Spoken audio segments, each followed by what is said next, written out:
지금 온 나라가 지금 이 바이러스 감염으로 인하여 뒤숭숭합니다. 아무리 친해도 악수도 안 하고 그런데 저는 이 바이러스보다 더 무서운 것이 있다, 그렇게 보는 거예요. 이것은 육체를 병들게 하지만은 영혼을 병들게 하는 잘못된 사상이 많이 들어왔습니다. 구원의 진리를 전파하지 못하게 하고 진리를 왜곡시키고 역사를 왜곡시키고 선을 악이라고 하고 악을 선이라고 하는 잘못된 가치관이 많은 사람들에게 지금 오염이 됐어요. 그러나 이것을 볼 수 있는 눈이 어디에 있느냐? 성경 속에 있습니다. 할렐루야. 그렇기 때문에 우리의 성경을 보면서 늘 잘못된 사상을 찾아내고 그것을 물리치고 버리고 그렇게 살아야 됩니다. 이 잘못된 사상 중에 하나는 사람의 생명을 가볍게 여기는 사상입니다. 동물적 사고, 약육강식의 사고가 막 들어왔어요. 힘이 되었던 사람이 짐이 되면 사정없이 버려버려. 또 미래를 생각하지 않고 현재 짐이 된다고 생각하면 그냥 피해 가버리는 거예요. 그래서 출산도 자녀 양육도 짐스럽게 생각하고 피하는 사람들이 많이 있습니다. 여러분, 우리는 하나님이 정하신 그 자연의 원리를 늘 기억하면서 생육하고 번성하고 부모님께 효도하면서 살게 되는 능력을 가지게 되기를 주님의 이름으로 축원합니다. 잘못된 사상이 들어오면은 잘못 가는 거예요. 그 사상은 어두움의 사상이기 때문에 과거도 잊어버리고 현재도 잊어버리고 미래를 생각지 않는 그런 사상에 붙들리게 되는 것입니다. 그래서 오늘 우리는 하나님의 말씀을 들으면서 짐이 될 때에, 짐으로 느껴질 때에 내가 저분을로 통해서 힘을 얻을 때를 기억을 해야 된다. 그러나 한 번도 다른 사람에게 힘이 돼주지 못하면서 나중에 짐이 되어버리면 그 사람은 참 곤란한 사람이에요. 그리고 우리는 우리 대한민국의 어른들에 대한 공경심이 많이 일어나야 됩니다. 왜? 그분들은 엄청나게 수고를 많이 했어요. 고속도로를 달리면서도 야, 우리 선조들이 이렇게 수고를 했구나. 음식을 먹으면서도 가난했던 때를 어른들의 수고로 통해서 다 지나서 이렇게 부유하게 살구나, 이런 생각을 늘 마음에 두고 살아야 바른 역사성을 가질 수 있다고 늘 생각이 됩니다. 우리 모두가 역사를 바르게 알고 감사해야 될 사람에게 감사하고 대적해야 될 지식에는 대적하는 분별력이 확실히 있기를 주님의 이름으로 축원합니다. 바울 사도는 이런 얘기를 했어요.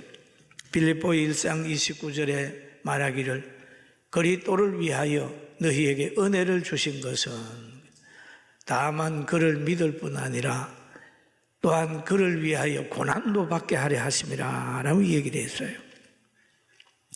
은혜를 주신 것은 그렇습니다. 여러분과 제가 지금 하나님으로부터 은혜를 받았어요. 구원의 은혜, 건강의 은혜, 또 여러 가지 은혜를 많이 받았어요. 예, 은혜를 받았는데 은혜를 받게 되게 되면 그를 믿는, 예수 믿는 겁니다. 예수 믿으면 어떻게 될까요? 하나님의 자녀가 되잖아요. 하나님의 자녀가 되면 하나님의 나라를 유산으로 유업으로 받습니다.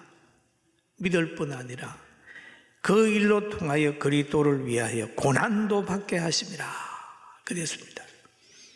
여러분, 고난을 피하지 말고 은혜 주신 것, 또 믿음 주신 것, 사명 감당하는 하나님의 사람들이 되기를 주님의 이름으로 축원합니다. 왜냐하면 고난은 상급을 늘 가져다 주는 거예요. 현재 고난은 장차 우리에게 미칠 그 영광에 비교하면 아무것도 아니다. 그렇게 성경이 얘기를 하고 있습니다. 그리고 또 성경에 보면은 예수님께서 이렇게 말씀하셨어요. 너희는 온 천하에 다니며 만민에게 복음을 전파하라. 제자들을 불러서 제자 삼으시고 명하기를 만민에게 복음을 전하라. 그리고 디모데후서 4장 2절에 보면 너는 말씀을 전파하라. 때를 얻든지 못 얻든지 항상 힘써라. 그러니까 그렇게 말씀을 하셨는데 예수님의 제자들이 성령을 받고 나니까 예수님 하신 말씀이 생각이 나는 거예요. 또 성령의 영이 임하게 됨으로 인하여 예수님을 닮아가는 거죠. 또 능력을 받게 된 겁니다. 그러니까 복음 전하기를 시작을 했어요. 많이 복음을 전해요. 이 복음을 전함으로 인하여 기사와 표적이 나타났어요. 나면서부터 한 번도 걸어보지 못한 사람을 내게도 은과 금은 내게 없거니와 내게 있는 것으로 너에게 주노니 나사렛 예수 이름으로 걸어라 라고 일으켰더니 그가 걸어가는 거예요. 이런 표적이 나타남으로 인하여 사도들의 많은 인기가 올라갔죠. 많은 사람들이 사도들을 만나기를 원하고 사도들이 지나가면 그 그림자라도 자기에게 덮이기를 원하는 그런 상황에 이르게 된 겁니다. 이 모든 환경을 보는 당시의 교권주의자들은 시기하기 시작을 했습니다. 어떻게 하면 저들의 입을 막을까? 어떻게 하면 저들이 예수 이름을 전하지 못하게 할까? 이런 고민에 빠진 겁니다. 그래서 복음 전하는 사도들을 불러가지고 전하지 마라. 다시는 예수 이름을 전하지 말라라고 말을 하니까 베드로가 사도행전 5장 29절에 이렇게 답을 합니다. 베드로와 사도들이 대답하여 이르되 사람보다 하나님께 순종하는 것이 마땅하니라. 그렇게 그들이 위협해도 베드로와 사도들은 하나님의 말씀 순종이 우선이기 때문에 매를 맞으면서도 고통당하면서도 우리는 순종할 수밖에 없다 라고 하는 말을 그들에게 하고 있습니다. 그러면서 또 그들을 향하여 그렇게 말하는 거예요. 너희가 나무에 달아 죽인 예수를 우리 조상의 하나님이 살리시고 이스라엘에게 회개함과 제사함을 주려고 그를 오른손으로 높이사 임금과 구주로 삼으셨느니라 라고 강하게 부활을 전한 거예요. 부활을 전. 자기들이 죄인의 눈명을 씌워가지고 죽였는 그가 부활했고 구주가 되었다고 하니까 얼마나 그들이 마음이 안 좋았겠어요. 그래서 그들은 막 화를 팍 내면서 사도들을 죽이려고 했습니다. 그 죽이려고 한 내용을 보면 그러죠. 그들이 듣고 사도들의 말을 들었죠. 크게 노하여 사도들을 없이 하고자 할세. 없이 하고자 할세. 지금 사도들이 이 사람들로 인하여 죽게 되는 거예요. 없이 하고자 했단 말이에요. 그럴 때에 그들 속에 이스라엘에서 존경받는 한 사람이 있어요. 바로 이 가말 리엘이라고 하는 분이 있습니다. 존경받는 사람. 그분이 일어나가지고 말하는 거예요. 그러지 마라. 그러지 마라. 그러면서 하는 말이, 이스라엘 사람들아, 너희가 이 사람들에 대하여 어떻게 하라는 건지 조심하라. 이스라엘 사람들아, 이 사람에 대해서 조심하라. 그렇게 얘기를 합니다. 왜 조심해야 되느냐 하면, 이 사람들의 행위가 하나님께로부터 왔다면 너희가 하나님을 대적하는 행위가 되기 때문에 조심하라 그럽니다. 그런데 여기에서 우리에게 주는 교훈이 있습니다. 그 단체가 아무리 잘못된 결정을 한다 할지라도 거기에 의로운 사람, 권위 있는 사람, 존경할 만한 사람이 있으면 그 사람으로 인하여 그 단체는 바르게 가게 되어 있습니다. 나쁜 일을 하는 사람들의 특징은 좋은 사람들을 다 그냥 허물을 죄를 씌워가지고 나쁜 사람 만들어 놓고 중심을 없게 만드는 거예요. 사탄들이 교회를 제일 먼저 공격하게 되면 예수님에 대해서, 성경에 대해서 믿지 못하도록 하고 거기에 권위자로 세운 목사나 장로나 이런 사람들에 대해서 허물을 자꾸 까대며 가지고 자꾸 성도들에게 업신여김 받도록 하는 겁니다. 우리나라가 몇 년 동안 가만히 보면 경찰도, 교수도, 목회자도, 모든 사람들도 다, 심지어 아이들이 할머니한테 맞았다 그럽니까? 어린 학생 보고 고소해라고, 할머니가 사랑의 동기에서 한 잘 때렸다고 이 얘기를 하니까 고소해라고 할 정도로 그렇게 가르쳤던 그런 일들이 있지 않습니까?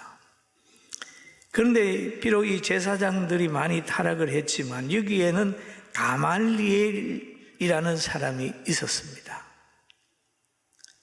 이 사람이 조심해라, 가만두라, 그렇게 얘기하니까 그들이 이 말을 옳게 여겼다, 그렇게 말합니다. 근데 이 가말리엘도 보면은 그냥 윽박지른 건 아니에요. 역사적 배경을 들어가지고 그 사람을 버려놓아라 라고 하는 거예요.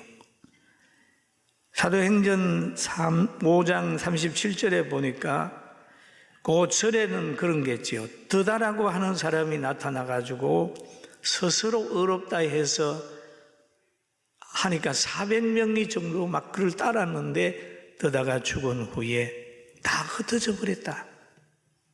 나중에 다 흩어졌다. 그 후에 호적하러 할 때에 갈릴리 유다가 일어나서 백성을 깨어 따르게 하다가 그가 망한 적, 그도 망한 적 따르는 모든 사람이 다 흩어졌다. 드다도 그렇고 또 유다도 그렇고 사람으로부터 온 것이면 무너질 테니까 그냥 가만 버려두라, 그렇게 얘기를 하니까 이들이 수긍을 해서 사도들을 없이 하고자 하는 계획을 바꾸었습니다. 그런데 또 한 가지 여기서 보면은, 이제 내가 너희에게 말하노니 이 사람을 상관하지 말고 버려두라. 이 사상과 소행이 사람으로부터 났으면 무너진다. 그렇게 무너진다. 사람으로 인하여 만든 종교, 도시, 모든 것은 언젠가는 무너집니다. 로마가 그렇게 화려하게 그렇게 번성했지만 로마도 무너졌잖아요. 다 무너지게 되어 있습니다. 그 아름다웠던 원흥격장도 지금은 흔적만 남아있잖아요. 발과 아세라 신상도 무너졌어요. 모든 도성들이 다 이렇게 무너지는 거예요. 한때 나라를 삼키려고 했던 어떤 종교들, 심지어 막 많은 사람들이 감람나무라고 따랐던 전동관도 그렇고 다 무너지는, 시대를 견디지 못하고 다 무너지고. 그러나 예수님은 안 무너졌습니다. 믿습니까? 믿습니까? 안 무너졌어요. 그리고 이런 말을 하죠. 하나님이 기쁨을 주고 하나님이 붙들고 있는 사람은 어떤 사람이냐 하면 어려움이 오게 되면 더 즐거워하는 거예요.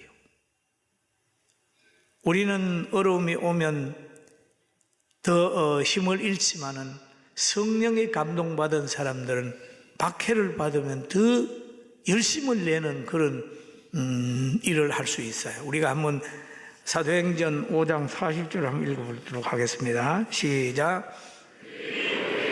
사도들을 불러 채찍질하며 예수의 이름으로 말하는 것을 금하고 놓으니 사도들이 그 이름을 위하여 능력받는 일에 합당한 자로 여기심을 기뻐하면서 공의 앞을 떠나니라.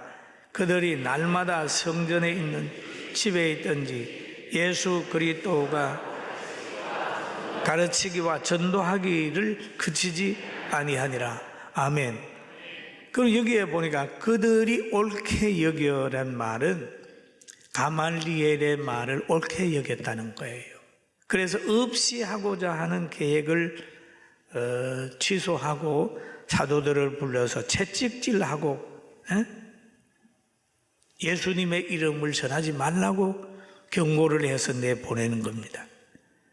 그런데 사도들은 예수님의 이름을 위하여 능력받는 일에 합당한 자로 여겨 기뻐했다는 거예요.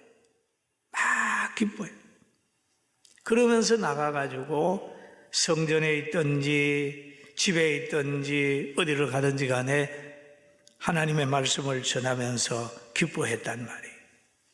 이게 바로 예수 믿는 사람들이 가지는 능력입니다. 할렐루야. 너희가 성령이 임하면은 박해가 많은 예루살렘이라도 유다라도 또 저 사마리아 천히 여김을 받는 그들에까지라도 복음을 전할 수 있는 능력이 있다고 그래요. 오늘 우리도 성령의 사람이 되어서 늘 의를 위하여 박해를 받을 때 지지 말고 믿음으로 잘 극복해서 하나님 앞에 상급받는 우리 모두가 되기를 주의 이름으로 축원합니다. 그래서 바울 사도는 로마서 8장 18절에 이렇게 얘기를 합니다.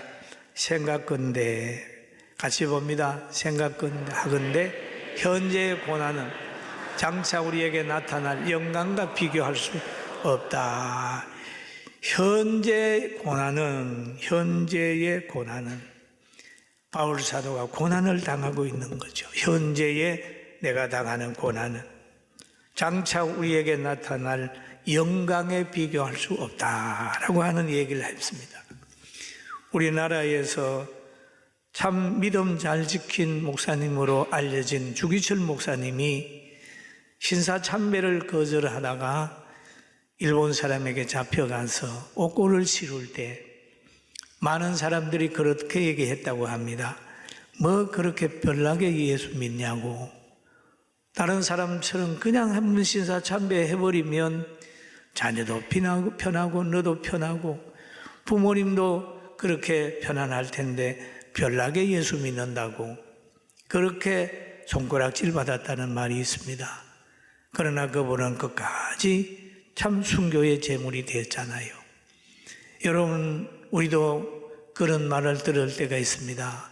왜 그렇게 별나게 예수 믿냐고, 그렇게 별나게 기도하는 생활하냐고 그런 말을 들을 때가 있어요.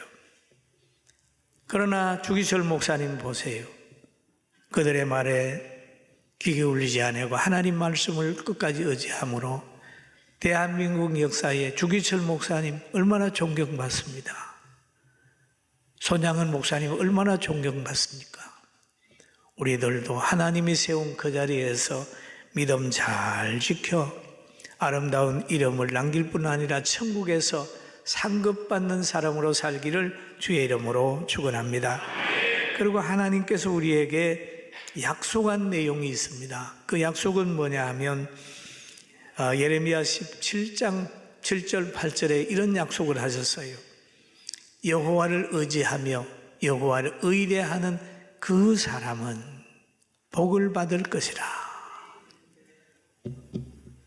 여호와를 의지하고 의뢰하는 사람은 복을 받는다. 그는 물가에 심기운 나무가 그 뿌리를 강변에 뻗치고 더위가 올지라도 두려워 아니하며 그 잎이 청청하며 가무는 해에도 걱정이 없고 결실이 그치지 아니함 같으리라 라고 얘기를 하는 겁니다. 여러분과 저는 다 하나님 말씀을 믿고 살기 때문에 물가에 심기운 나무입니다. 믿습니까? 믿습니까? 물가에 심기운 나무. 고난이 오면 그 고난 속에서 진리를 깨닫고 연약이 오면 연약 속에서 더 깊은 것을 깨닫고 그렇습니다. 연약해 보니까 아하, 내가 때로는 아내의 짐이 되고 때로는 자녀들의 짐이 되는구나 하는 걸 여러분 느낄 겁니다. 그리고 자녀들을 이렇게 보면서 아, 내가 힘을 써야 될 때구나 하는 걸 느낄 거예요. 그럼 우리는 언제든지 힘이 짐이 되기도 하고 짐이 힘이 되기도 하는 이 때를 잘 분별해서 신앙생활하고 하나님이 나에게 은혜를 많이 주셨으면 그 은혜 주신 것 거기에서 끝나는 게 아니라 헌신할 수 있는 직분도 주시고 헌신할 수 있는 환경도 주시고 물질도 주는 걸 알아서 은혜 받은 대로 하나님과 관계 잘 맺어가고 가족들과 관계, 우리 대한민국과 관계도 잘 맺어가게 되기를 주님의 이름으로 축원합니다.